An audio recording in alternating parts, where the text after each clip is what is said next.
उमरखेड नगर परिषदेच्या प्रभाग क्रमांक 3 मध्ये जनशक्ती पॅनलचे उमेदवार माजी नगरसेवक साजिद जागीरदार यांच्या प्रभागात प्रचार दौऱ्याने विरोधकांसमोर मोठे आव्हान उभे झाले आहे.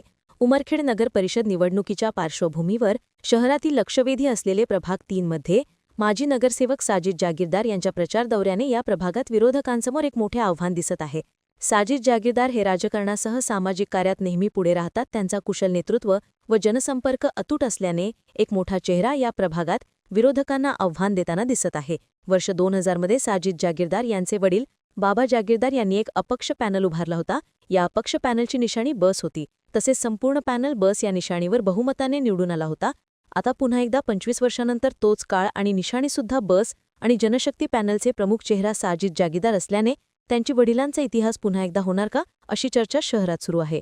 Tahir Mirza, NTV news Marathi, Umarkhed, Yavatmal.